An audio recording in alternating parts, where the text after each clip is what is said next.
Hi everyone. The following is a video essay written by me about Andrew Yang's book, The War on Normal People, The Truth About America's Disappearing Jobs and Why Universal Basic Income is Our Future. Do keep in mind though that this book was originally published in April 2018. If you enjoy it, then please do subscribe to this channel. Andrew Yang opens his book introduction with a warning. I am speaking from inside the tech bubble to let you know that we are coming for your jobs. This may appear a strange thing to say, but Yang helps it to make sense as the book goes on. What he is drawing on there is a phenomenon of jobs being eliminated by automation, which he calls the Great Displacement. Those of you who followed Andrew Yang's presidential campaign closely will know that on the campaign trail, he routinely cited the loss of US manufacturing jobs due to automation as the primary reason behind why Donald Trump won the US presidential election in 2016. Why did Donald Trump win Iowa by nearly 10 points in 2016? For that matter, why did he win Michigan? Why did he win Ohio? Why did he win Pennsylvania? Why did he win Missouri? Why did he even win Wisconsin? Now that is the question of our time, and the answer is in the numbers. Because again, I love numbers, so I dug in. And the most direct correlation I found was that the more manufacturing jobs were lost in a voting district due to automation, the more blue turned to red in that district. This, to Yang, is part of the Great Displacement story. But it's crucial to note that he doesn't just present the Great Displacement as a phenomenon that has impacted the US manufacturing industry in years gone by. He also recognizes it as something that is impacting and will continue to impact other key US industries. 68 million Americans out of a workforce of 140 million, or 48.5%, work in one of these 5 sectors: office and administrative support, sales and retail, food preparation and serving, transportation and material moving, or production. Each of these labor groups is being replaced right now. Having painted this picture, Yang makes clear that one reason behind why he is concerned about these sectors being hit by a wave of automation is that he has observed the fate suffered by many US manufacturing workers since 2000, lots of whom were working class men. Yang explains that, far from finding new jobs, many of these workers left the workforce entirely, and he appears most concerned about US truck drivers finding themselves in the same situation. Many displaced manufacturing workers essentially entered a new underclass of government dependents who have been left behind. This is a good indicator of what will occur when truck drivers lose their jobs. The average age of truck drivers is 49, 94% are male, and they are typically high school graduates. Driving a truck is the most popular job in 29 states. There are 3.5 million truck drivers nationwide. Trucks that drive themselves are already rolling out around the world. In the book, Yang displays concern for workers who he thinks will lose out due to advancing technology, not just on the basis that many may as a result no longer contribute to society economically, but also on a deeper, more personal level. For example, early on in the book, Yang makes the following point about mall closures amidst Amazon coming to control a large portion of e-commerce in the US. The local mall is one of the pillars of the regional budget. The sales tax goes straight to the county and the state, and so does the property tax. When the property gets written down, the community loses a big chunk of tax revenue. This means shrunken municipal budgets, cuts to school budgets, and job reductions in local government offices. On average, a single Macy's store generates about $36 million a year. At current sales, tax, and property tax rates, that store, if closed, would leave a budget hole of several $millions for the state and county to deal with. His argument here is a thorough one, made purely in economic terms. But his concern about the closure of US malls isn't just rooted here. Later in this chapter, one can observe Yang isn't satisfied with just ensuring that displaced workers in this context secure any alternative means of employment. He also wants them to secure work that helps them to find a sense of fulfillment and worth in society. It's possible that some workers in towns with dying retail stores could find menial jobs on their computers as telemarketers, phone sex operators, English tutors to Chinese kids, or image classifiers to help train AI. That's not exactly an appealing future, though, and long-distance, low-skill jobs are the ones most subject to automation and a race to the lowest cost provider. Most retail workers at least had the gratification of leaving home, conversation with colleagues and customers, getting a store discount, and generally being a member of society. It's clear that although Yang likes numbers, they're not all that matters to him.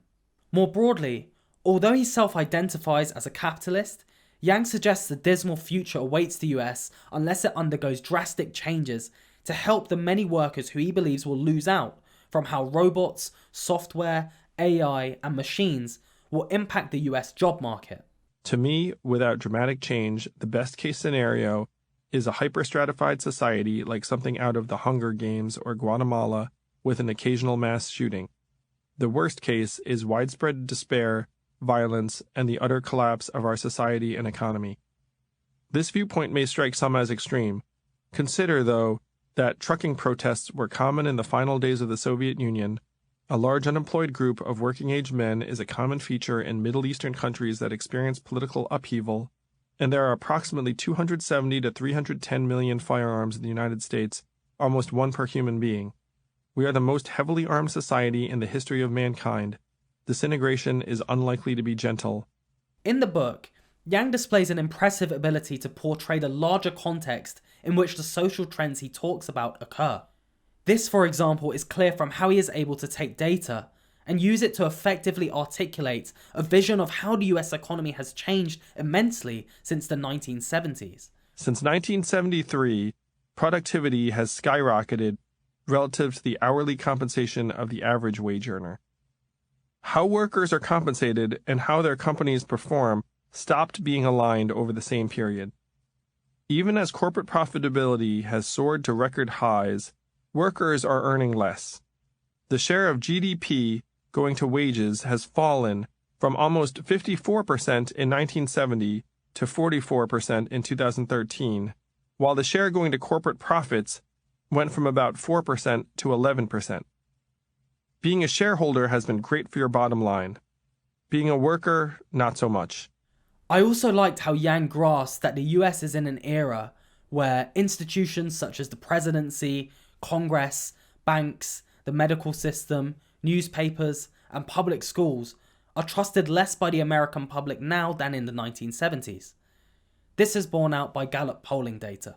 Those of you who are familiar with Andrew Yang will already know his central policy idea to address the Great Displacement is a universal basic income, which he calls the freedom dividend. This would see all US citizens over the age of 18 receive guaranteed payments of $1,000 a month. Personally, I thought the strongest argument Yang put forward for this in his book was that it would prompt a new wave of entrepreneurship in the US. If you are in a town of 5,000 people in Missouri and everyone is struggling to get by, starting, say, a bakery may not be that attractive. But with a UBI, there will be an additional $60 million being spent in that town next year.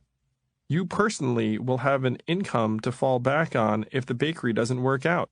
Now the bakery may strike you as a great idea. Getting your friends and families excited about it would be a lot easier too.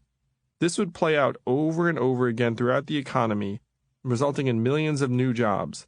This is also worth highlighting because it shows Yang's argument for universal basic income isn't just rooted in a desire to protect people from financial misery, but also to help them to thrive in a transformed marketplace.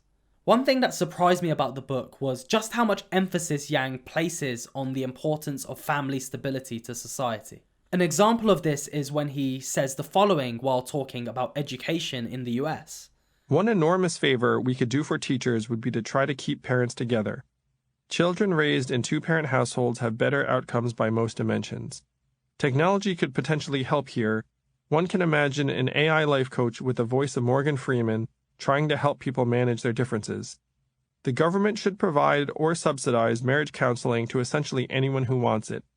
If you have kids and you want to stay together, we should help you do it. I should also mention here that Yang often speaks fondly about his own family in the book.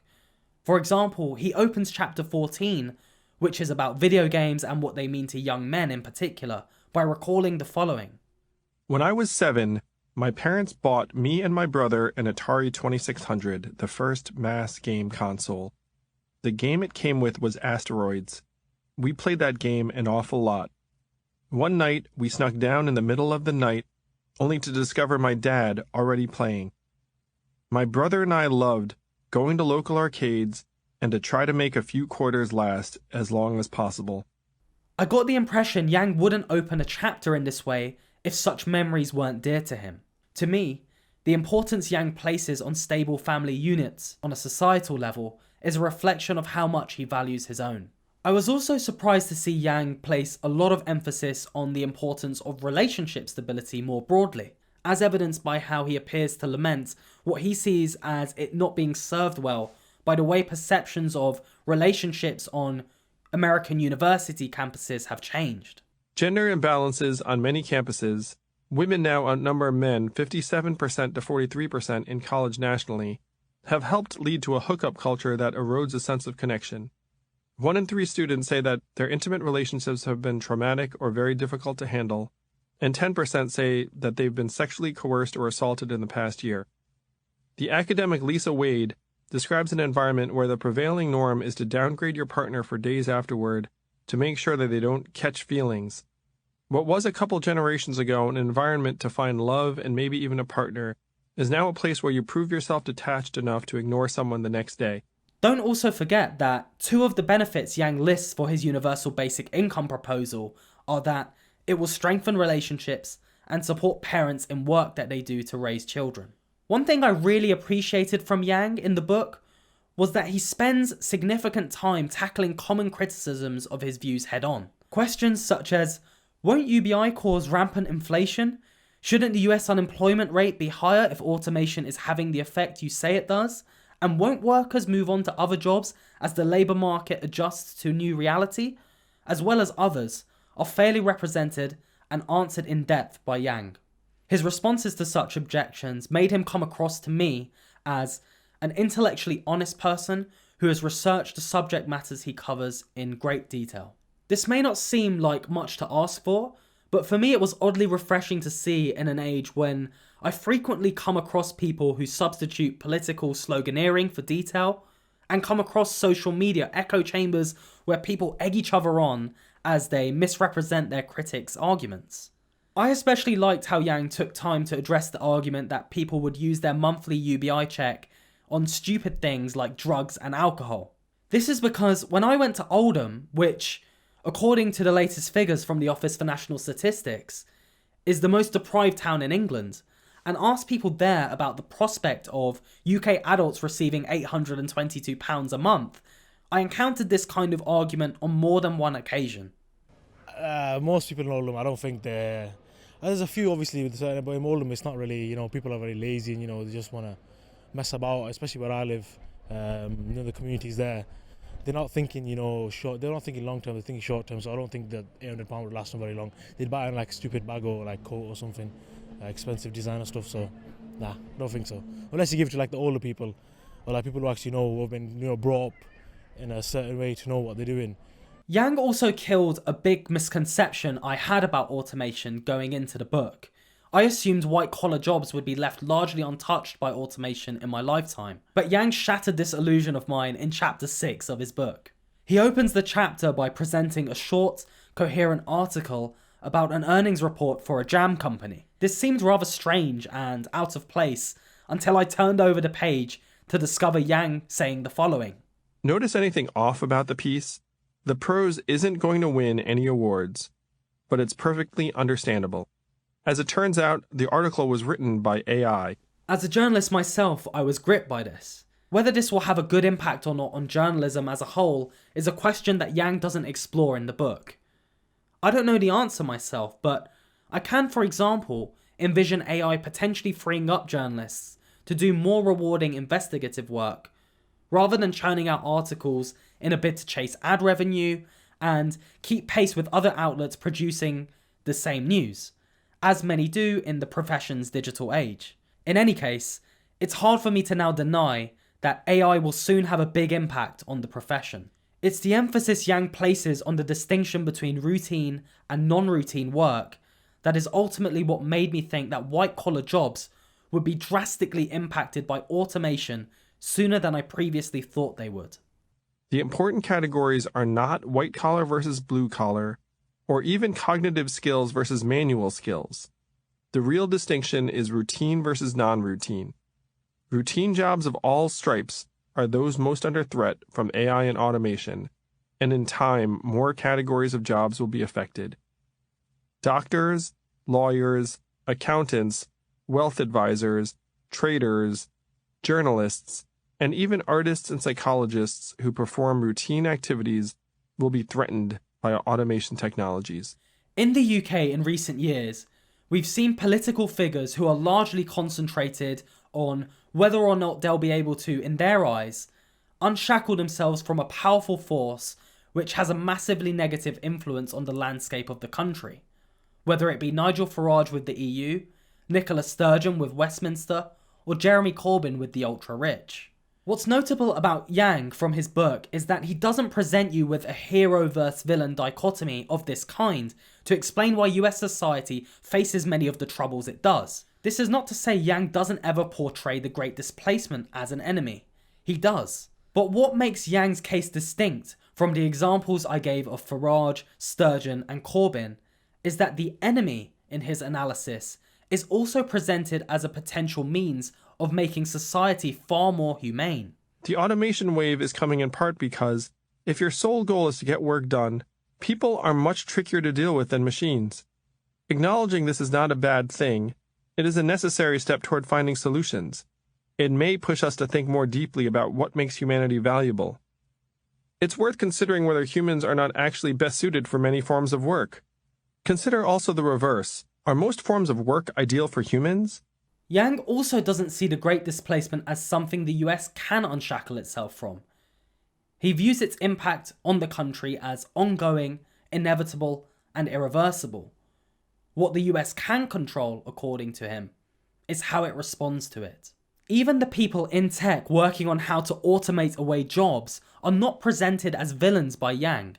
He offers them a level of empathy that I wouldn't expect Nigel Farage to offer Michel Barnier, Nicola Sturgeon to offer Boris Johnson, or Jeremy Corbyn to offer a multi-billionaire. He simply acknowledges that they are responding to market pressures, and even could be seen to appeal to their self-interest by expressing his view that the US system doesn't always benefit them either.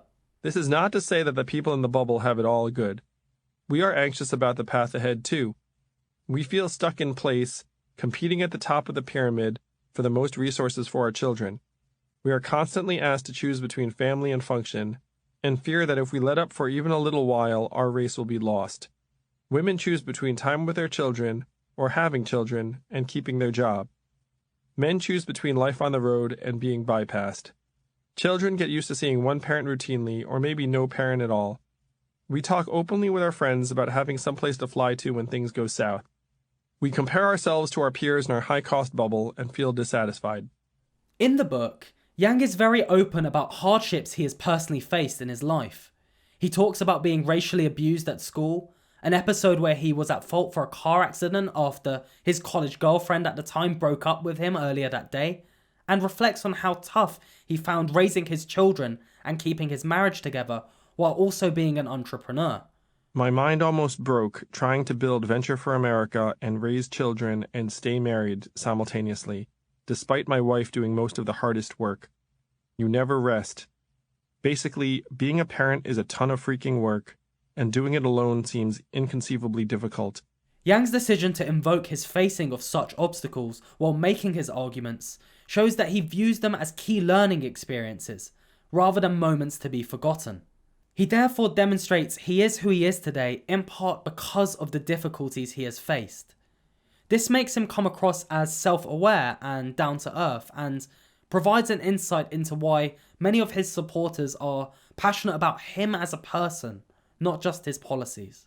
I also think that in the book, Yang puts forward a compelling argument for why the government offering education and retraining programs to help transition a large number of workers over a range of industries into new jobs would likely be an ineffective means of addressing the Great Displacement.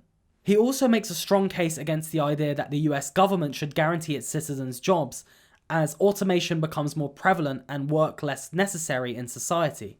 These points of discussion were intriguing, but felt obscure in the broader context of what is widely regarded as politically important in the US right now. This reflects the fact that I'm not aware of any prominent US politician or media figure today who talks much about the shift towards automation in the terms that Yang does.